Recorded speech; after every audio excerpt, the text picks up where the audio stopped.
दोस्तों शारदीय नवरात्रि आने वाली है। इस बार माता रानी हाथी पर सवार होकर आएंगी और शारदीय नवरात्रि में कई शुभ संकेत भी मिलेंगे। एक और महत्वपूर्ण बात यह है कि इस साल 9 नहीं बल्कि 10 दिन की होगी नवरात्रि। ज्यादातर साल आपको पता होगा नवरात्रि 9 दिनों की होती है, लेकिन इस बार शारदीय नवरात्रि 10 दिनों की होगी। एक दिन अतिरिक्त एक्स्ट्रा होगा, फिर 11वें दिन विजयादशमी रहेगी। तो आइए नवरात्रि की तारीख और तिथि के बारे में जानते हैं और घट स्थापना का शुभ मुहूर्त वगैरह क्या रहेगा ये भी देखेंगे। और नवरात्रि पर इस बार क्या अद्भुत शुभ संयोग बन रहे हैं। नवरात्रि में किस दिन माँ के किस स्वरूप की पूजा होगी, चलिए जानते हैं सब कुछ डिटेल विस्तार से। दोस्तों शारदीय नवरात्रि शुरू होने ही वाली है। कलश स्थापना के लिए इस बार कितना समय मिलेगा, सबसे पहले तो देख लीजिए आप। हिंदी तिथि के हिसाब से अश्विन मास के शुक्ल पक्ष की प्रतिपदा तिथि यानी एकम की तिथि जो होती है उस दिन से शारदीय नवरात्रि शुरू होती है, राइट। और फिर 9वीं तिथि पर जाकर नवरात्रा समाप्त होती है और इसके अगले दिन 10वीं तिथि पर दशहरा या विजयादशमी का पर्व मनाया जाता है। तो इस साल जो अश्विन महीने के शुक्ल पक्ष की प्रतिपदा तिथि शुरू होगी ना, वो 22 सितंबर की रात 1:23 से आरंभ होगी और 23 सितंबर को देर रात 2:55 पर समाप्त होगी। तो ऐसे में उदया तिथि के हिसाब से देखा जाए तो नवरात्रि की प्रतिपदा तिथि 22 सितंबर को ही मानी जाएगी और इसी दिन से शारदीय नवरात्रि की शुरुआत भी होगी 22 तारीख से ही, और कलश स्थापना भी की जाएगी। वहीं 31 अक्टूबर को महाअष्टमी और 1 अक्टूबर को फिर महानवमी मनाई जाएगी और दशहरे का पर्व रहेगा 2 अक्टूबर को। यही वजह कि इस बार नवरात्रि 9 नहीं बल्कि 10 दिनों की हो रही है। वैसे नवरात्रि के 9 ही अलग अलग तिथियों पर माँ दुर्गा के 9 अलग अलग रूपों की पूजा की जाती है और पहले दिन घट स्थापना की जाती है। इस बार शारदीय नवरात्रि पर कलश स्थापना या घट स्थापना के लिए 2 अति शुभ मुहूर्त बन रहे हैं। पहला तो प्रतिपदा तिथि पर यानी एकम तिथि के दिन 22 सितंबर को सुबह 6:09 से लेकर सुबह 8:06 तक रहेगा, ठीक है, पहला शुभ मुहूर्त। और दूसरा अभिजीत मुहूर्त रहेगा दोपहर के समय 11:49 से दोपहर 12:38 तक। तो इन दोनों शुभ मुहूर्त में से किसी भी समय घट स्थापना कलश स्थापना की जा सकेगी। माँ दुर्गा के नवरात्रि के 9 दिन अलग अलग स्वरूपों की जो पूजा की जाती है उनमें देखिए, पहले दिन माँ शैलपुत्री की पूजा होती है, दूसरे दिन माँ ब्रह्मचारिणी की, तीसरा दिन माँ चंद्रघंटा की, चौथा दिन माँ कुष्मांडा की, 5वां दिन माँ स्कंद माता की, छठा दिन माँ कात्यायनी की, 7वां दिन माँ कालरात्रि की, 8वां दिन माँ महागौरी की और 9वां दिन माँ सिद्धिदात्री की पूजा की जाती है। और इस बार नवरात्रि में 31 सितंबर को अष्टमी के दिन कन्या पूजन होगा। छोटी बच्चियों को खाना खिलाना शुभ माना जाता है इस दिन। और 1 अक्टूबर को महानवमी की पूजा की जाएगी।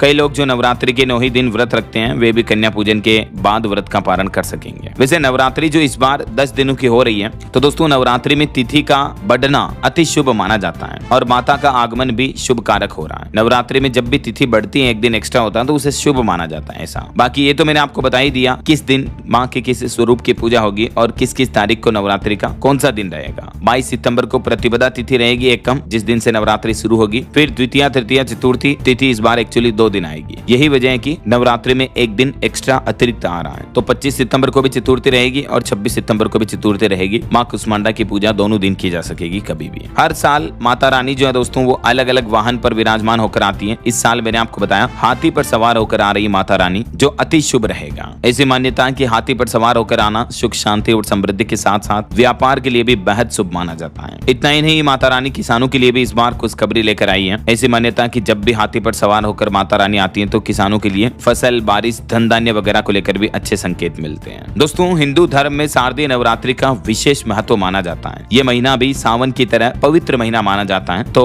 ऐसे में अगर आप कोई कार्य सिद्ध करना चाहते हैं या कोई नए कार्य की शुरुआत करना चाहते हैं तो आप शारदीय नवरात्रि के दौरान माता रानी की विधिवत पूजा करके अपने नव कार्य का आरंभ कर सकते हैं। ये अति शुभ रहेगा। तो उम्मीद है नवरात्रि को लेकर ये महत्वपूर्ण जानकारी आपको जरूर जानने मिली होगी। अगले वीडियो में मैं आपको बताऊंगा दोस्तों नवरात्रि के 9 ही दिनों तक आपको किन किन बातों का ध्यान रखना है, क्या ऐसे काम है जो भूल कर भी नहीं करने हैं। तो बिल्कुल जुड़े रहेगा आप मेरे साथ। इस चैनल DLS न्यूज को सब्सक्राइब करके बेल आइकन जरूर दबा देना और इस वीडियो पर एक लाइक और शेयर भी कर देना ताकि आपको रोजाना की ताजा खबरें, महत्वपूर्ण मुख्य समाचार, काम के न्यूज अपडेट सबसे पहले आपके मोबाइल पर मिलते रहेंगे। और इस वीडियो के नीचे कमेंट बॉक्स में जय माता दी जरूर लिख दीजिएगा। धन्यवाद दोस्तों।